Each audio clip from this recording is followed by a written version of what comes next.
kalau untuk nah, Pak Yul, dari obrolan kita tadi sebenarnya kita sudah kalau saya rangkum nih ya, ini udah menemukan 3 solusi dari satu ketakutannya Pak Yuda tentang terus bener apa materi itu. Oke.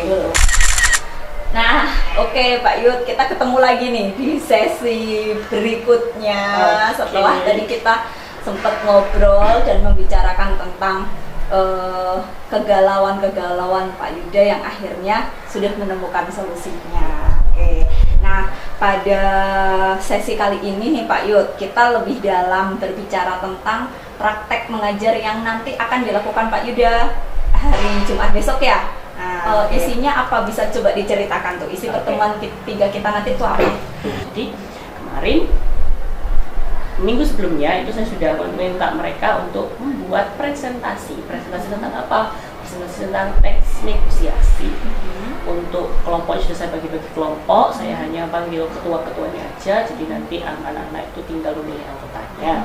Yang pertama, yang kedua, besok saya juga sudah menginformasikan bahwa mereka bebas mau presentasi dalam model apa. PowerPoint boleh, mau video aja boleh, video dan ada suaranya mereka dubbing juga boleh, poster boleh, mereka mau pakai manual juga boleh, terserah. Jadi saya pun sampai hari ini juga nggak tahu kira-kira besok itu anak-anak mau nampilin apa. Oke. Berarti ini sudah ada rencana Pak Yuda tuh ingin melakukan pembelajaran berdiferensiasi produk ya ke mereka. Mereka berhak untuk menyampaikan pemahamannya dengan tugas penyampaiannya itu sesuai dengan yang mereka sukai gitu ya. Mereka pengennya apa ya udah itu bisa dilakukan. Oke. Nah, saya kan harus mengisi lembar. Nah, lembar rencana pengembangan diri nih. Oke. Ini harus kita isi. Jadi sambil kita bincang, sambil nanti saya akan mengisi lembar rencana pengembangan diri. Oke. Pak Yud, aktivitas apa yang ingin dikembangkan Pak Yuda di pembelajaran Pak Yuda besok itu? Satu, saya tuh ingin anak-anak itu kan karena mungkin mereka udah 2 tahun kuliah sekolahnya itu online ya Miss. Jadi untuk bertutur kata yang baik itu mereka masih kurang. Maksudnya apa ya, kalau ke guru kan paling nggak mereka full bahasa Indonesia lah atau full bahasa Jawa yang baik. Tapi kan kadang-kadang anak-anak itu ya sih udah Pak, kayak gitu-gitu kan. Itu kan menurut saya kurang baik. Jadi gimana caranya ya, ini dengan salah satunya bernegosiasi yang baik. Karena salah satu kaidah kebahasaan teks negosiasi itu adalah bahasa yang sopan. Jadi gimana sih caranya kita kalau untuk kita negosiasi itu kan nggak boleh 1 orang aja nih, minimal kan 2 orang. Jadi kan 2 orang kan berarti terjadi interaksi sosial. Jadi saya mau menerapkan bahwa nih loh, ngomong yang baik itu begini loh. Kalau orang bernegosiasi itu yang baik. Jadi kalau paling enggak, kalau kamu baik, pasti orang yang kamu ajak ini sing awalnya marah kan, oh dia sopan, oh dia baik, akhirnya dia bisa apa ya, luluh istilahnya gitu. Oke, berarti besok itu materi yang mau disampaikan Pak Yuda itu tentang teks negosiasi. Iya, betul. Oke, kalau dari yang dibicarakan Pak Yuda tadi tuh, saya melihat bahwa salah satu aktivitas pengembangan yang ingin dilakukan oleh Pak Yuda adalah terkait sosial emosional. Boleh nggak kalau di sini saya tuliskan bahwa aktivitas pengembangan yang ingin dilakukan Pak Yuda adalah keterampilan sosial emosional?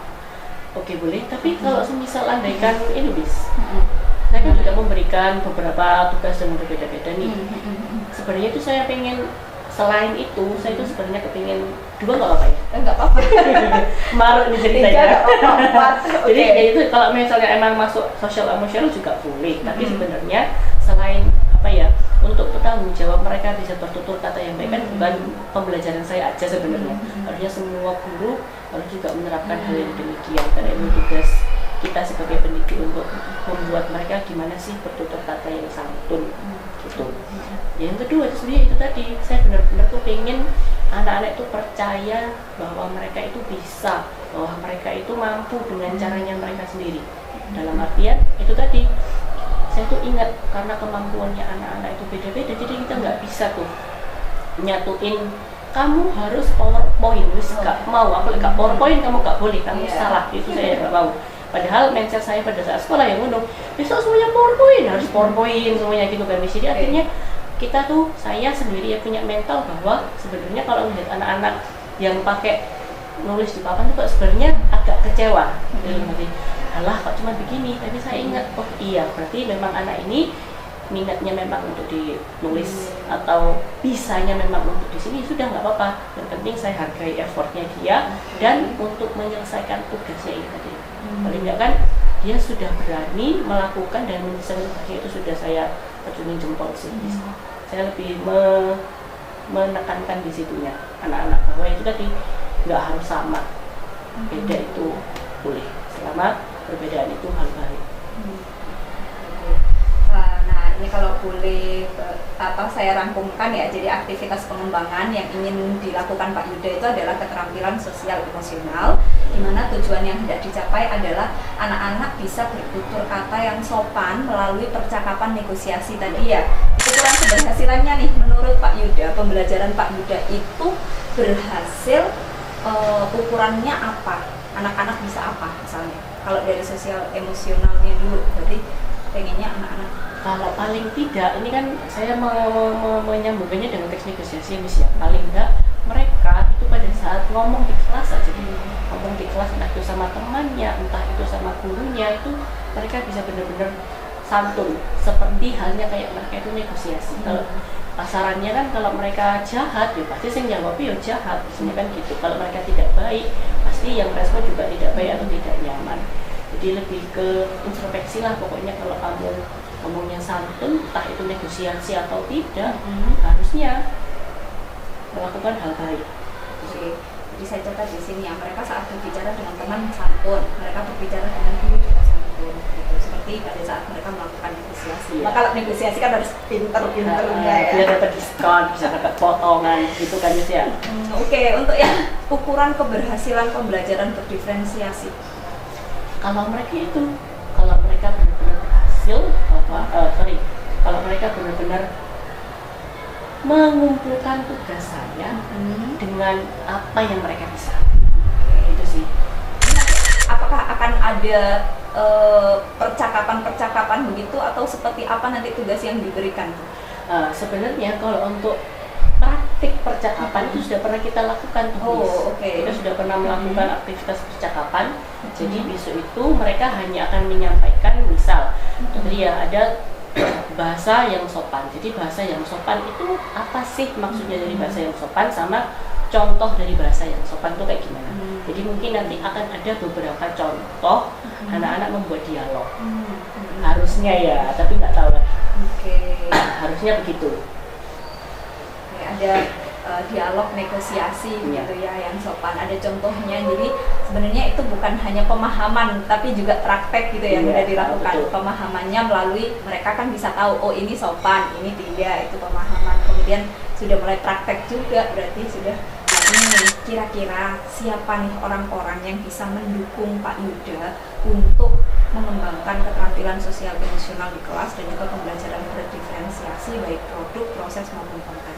Kalau untuk yang sosial emosional mungkin sepertinya saya harus bekerja sama dengan seluruh keluarga sekolah, terutama guru-guru ya.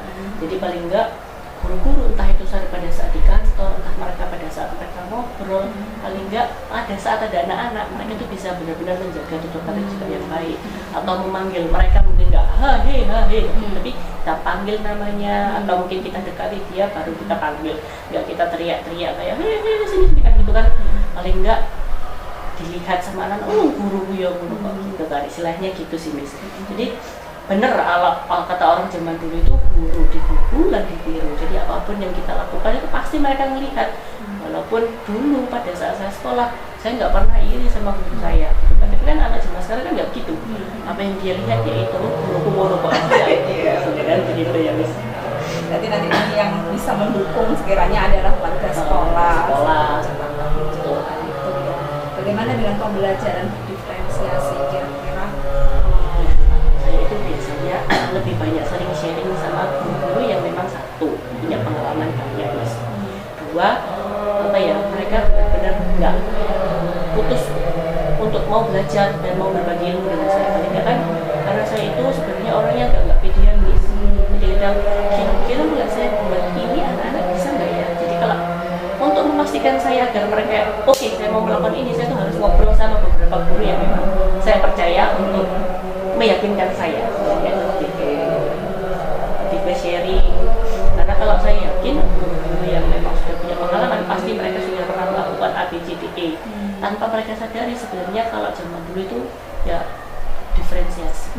Sebenarnya berdiferensiasi tapi belum tahu itu ternyata istilahnya berdiferensiasi. Oke, kira-kira nah nih kita udah pada yang terakhir kolomnya. Kira-kira butuh waktu berapa Pak Yuda untuk bisa mengembangkan keterampilan sosial emosional anak-anak dan juga pembelajaran berdiferensiasi ini? Kalau untuk keterampilan sosial emosionalnya ini gimana ya Miss ya? Karena sepertinya kalau untuk ukuran waktu, karena ini bukan pembelajaran, karena ini adalah sikapnya mereka yang harus kita perbaiki secara pelan-pelan. Mungkin selama mereka menjadi siswa di SMA Al-Azhar, mungkin kita gimana caranya harus benar-benar memberikan mereka contoh yang baik, mungkin dengan cara itu tadi bertutur kata dengan rekan sesama guru, atau cara memanggil mereka dengan cara itu tadi kayak misalnya minta tolong ya jangan lupa tolong. Kalau misal mereka sudah menolong kita jangan bilang lupa terima kasih. Kalau kita punya salah sama mereka juga jangan pernah sungkan untuk minta maaf. Kadang kan ada yang misalnya guru itu yang secara nggak sengaja salah tapi dia nggak mau mengakui salahnya, akhirnya kan anak-anak siapa sih mau salah Bu ini atau Pak ini, tapi mereka nggak minta maaf sama aku. Jadi aku punya saya, aku mau minta maaf. Sebenarnya kan gitu kan.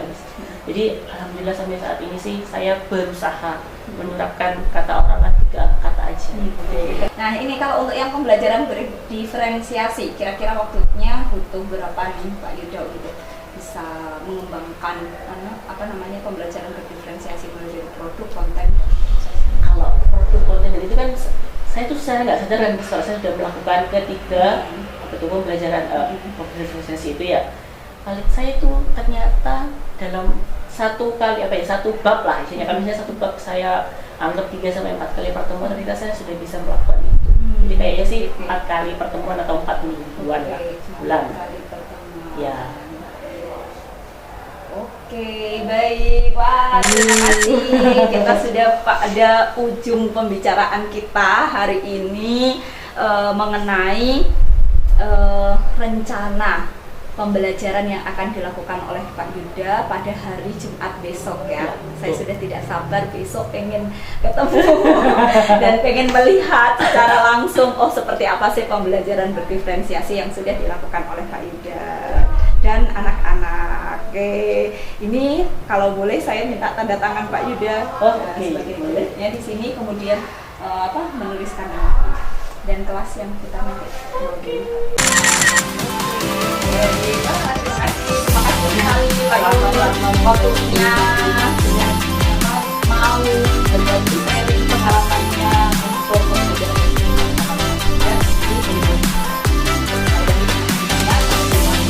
selalu Pak Yuda banyak siap saya semoga bisa kita terima kasih. Itu tadi pembicaraan coaching